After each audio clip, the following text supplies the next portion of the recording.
On July 11, 1985, Tyson had his 5th professional fight against John Alderson. They were both undefeated and had almost identical records. Well, we're ready to get going for fighting here. Mike Tyson, Big John Alderson. Let's meet the officials that will be handling the fight at ringside and meet the combatants with our ring announcer, Michael Buffer. And now, ladies and gentlemen, from the Trump Casino Hotel on the boardwalk in Atlantic City, let's get ready to rumble. This is in the heavyweight division, scheduled for 6 rounds, and something's got to give. They're both undefeated. The referee for this bout is Frank Cappuccino.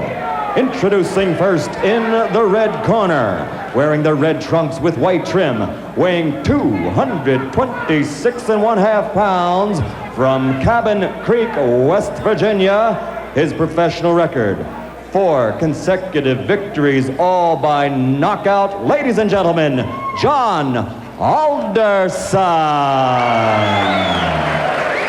And his opponent in the blue corner, wearing the white trunks with red, white, and blue trim, and weighing in at 215 pounds even, from Catskill, New York. His professional record, also 4 consecutive victories, all by knockout. Introducing Mike Tyson. He'll be the popular one tonight as Frank Cappuccino talks to him. I want you to understand one thing. I want a good, clean, hard fight. Any low blows, any thumbing, heeling, butting, the holding and hitting will cost you the round. And if I have to go further, I'll do that also. In the event of a knockdown, the man standing, go to the farthest neutral corner, stay there until I call him back. Okay? When I say break, I want you to protect yourself at all times, and you step back clean. Both of you understand that. Both of you touch gloves. Good luck. Well, the folks back in West Virginia may not recognize this man without his miner's hat. He's come out of the mines to fight. He won May 31st, a second-round knockout over George Mayweather. And his opponent also with a 1-round, as a matter of fact, 39-second fight against Rick Spain here in Atlantic City on June 20th. That's Tyson. Tyson in the white with the red stripe, solid red trunks. With the white stripe will be John Alderson. Alderson, a tremendous height advantage. Al, how much will that play a factor in tonight's fight? Well, he has got to keep Tyson off him. Use the jab, the straight right hand. And Mike Tyson gets inside very effectively. It's one of the things he does. So, and he'll go to the body once he gets there. So I don't know if the height in itself will be a big edge for Alderson. Alderson said if he does get inside, look for me to tie him up. I'm not going to try to rumble with him in there. I don't blame him. So Frank Cappuccino will have a busy night tonight, and this 6-rounder may not last very long with the kind of shots there. A left hook right to the face that time of Alderson. That was a strange punch, but Tyson is so powerful, no matter how he delivers those punches, they hurt. Boy, every punch Tyson throws is meant to knock you out. Now, as he gets on against tough competition, the question is, when he comes in like this, will he get nailed with counter shots? That's really what Alderson wants to do. Tyson, you heard documented, of course, the young man fighting very well, amateur, 25-2, a boxing historian, reads book after book of boxing and watches all historic films of the greats. He's got an edge. His manager, Jimmy Jacobs, has the largest fight film collection in the world, so he can look at all those. He does look at all the former heavyweight champs, and of course, he's a long way from being that, but he's such raw talent at his age, you can't help but think about it. Al, how much pressure and how much can a 19-year-old take putting the pressure on to be the youngest champion in the world? Well, of course, that's them talking. That's Customato and Tyson making these bold predictions, and they put pressure on themselves. Now, Tyson switches to southpaw. I haven't seen him do that before. Interesting. Lands with the lead left. Alderson is already bleeding from the nose, and I think that was from the very first left hand. Tyson, you can see almost like a bull as he just chases Alderson around the ring. Big John said he had to get off first tonight. He has got to use those long arms to his advantage. He has not been able to do so far in round 1. You know, when Tyson switches to southpaw, I think that's the clue for Alderson with that long reach and height to throw the straight right hand. I would just let that punch go. Alderson, a very good amateur record, 154-12. Took 3 years off from boxing, however. Worked in the mines in West Virginia. They started the laying off down there, and he went back into the boxing ring. And here he is at 4-0 with 4 knockouts. And already he's had a rugged first round. For Alderson, I think the key, he has got to throw that jab and follow with the straight right. Has done that only once and did land the right, although it didn't hurt Tyson. There it is. Now that right missed, but if he keeps doing that, he's going to give Mike Tyson something to think about as he comes in. There it is again, and he landed the right. At least to keep him from lunging at him with the big hands that he's throwing so far. That's exactly right, Sam. So the closing seconds of round number 1. Mike Tyson, the shorter of the two, against Big John Alderson. Mike Tyson delivers punches often in a very awkward fashion. Look at this left hand. That was a jab, but boy, he was off balance when he threw it. Still had a lot of power against Alderson. This is round number 2 of a scheduled 6-rounder heavyweights. Mike Tyson in the white trunks, Big John Alderson in the red. Alderson hailing from Cabin Creek, West Virginia, the home of the great basketball player, former Los Angeles Laker Jerry West. Alderson, as a matter of fact, plays basketball and softball just to stay in shape right now. I'd take him as the center of my ball club. Yeah, I think so. Muscle underneath. Now, Tyson, they told him to go to the body, and he's trying to do that in this round. But Mike hasn't been that busy when he gets on the inside. Good uppercut by Tyson. Alderson, you saw there, tried to lead in with a left jab and a right hand, but left himself wide open for the ducking Mike Tyson as he went right underneath. Mike Tyson doesn't wear any socks. I don't remember seeing a fighter in a long time that doesn't wear any socks. Or if he does, they're so short they don't even peek out over his shoes. I don't know what that's apropos of. It's the first time I've ever seen it, and it's kind of odd. Now there's the right. Oh, good countering right hand, and that stunned Alderman. He backs up another right hand, a combination by Tyson, and he goes on the attack. On the inside, Tyson is just ferocious. He throws those good, short, quick punches. The longest fight Tyson has ever been in has been a 4-rounder. He got a knockout there. His other 3 fights were first-round knockouts. Dan Halpin, I guess, is the only man, and this one may not go much longer, as a crushing right hand sends Alderson down. He's got a terrible cut over the left eye already. Clint Cappuccino right down in his face. He's going to make the count at 8. But that cut just on the outside of the left eye starts to ooze some blood now, and Tyson goes right back in on top of it.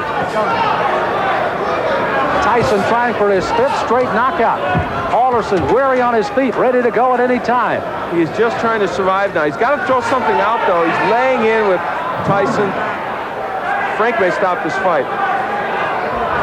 Ruling that as a slip, not a knockdown. Alderson peeking in over that swelling left eye, and here comes Tyson. Alderson throwing the right hand, no effect. Left hand that time sends him reeling against the ropes. He's almost virtually out on his feet right now, 29 years of age. Again, as I pointed out at the top of the show, that in itself could prove to be some difference in this fight, if nothing else. You know, Tyson looked at Cappuccino a moment ago as if, do you want to stop this? There he goes right back to work on that left eye as Alderson stays on his feet. Try to gamely throw a right hand as you see the closing moments of the second round here.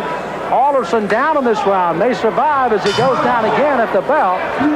He's got to get up. Now, a fighter cannot be saved by the bell in any round with the exception of the last, so he must come to his feet at the ruling of the referee says okay.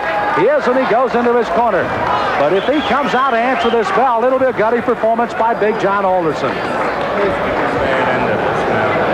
his mouthpiece. Here's his mouthpiece. Here's his mouthpiece. Look, why don't you just come back and fight another one? Huh? Okay.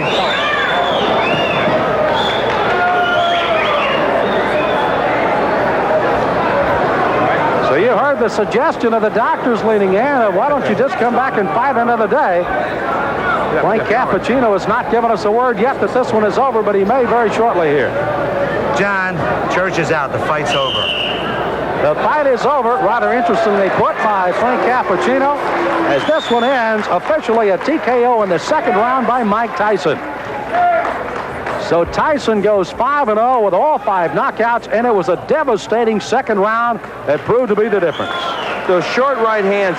Now what happened is Alderman tried to throw the right hand continually, but what happened was Tyson learned how to counter it with his own right.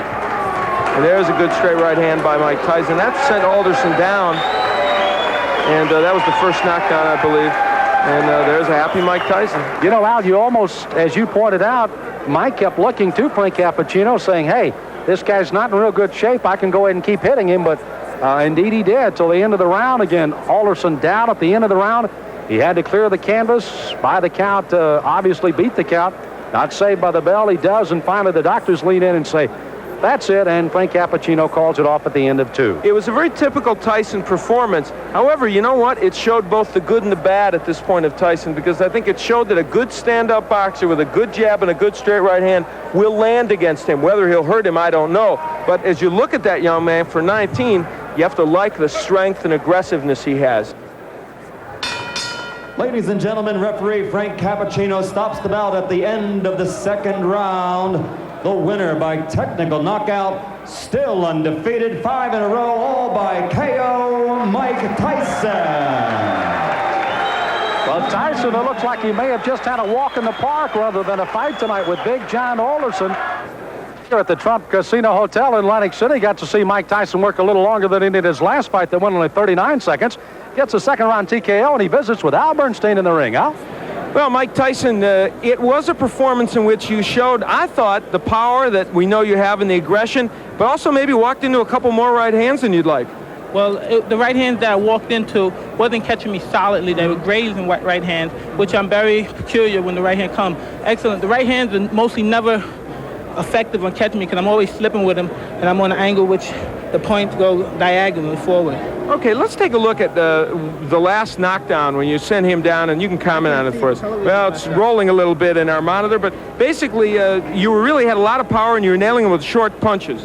I was nailing with punches because I saw he was more accepted to the right hand because he was leaning on his right hand side, and he's more acceptable to right hand.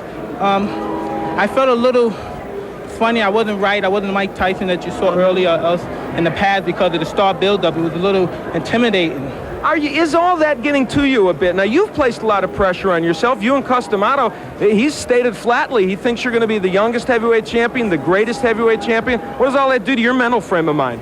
Well, I don't look at it that way because deep inside, when I'm not involved with boxing, I'm just a 19-year-old kid. And when I'm in the ring, then that's when I take care of business. Today was more difficult, a rugged performance because of the man's height, and he wasn't there to fight. He was there to try to last. He wasn't there really to fight, and he was running, and it made it more difficult because he was only there to survive.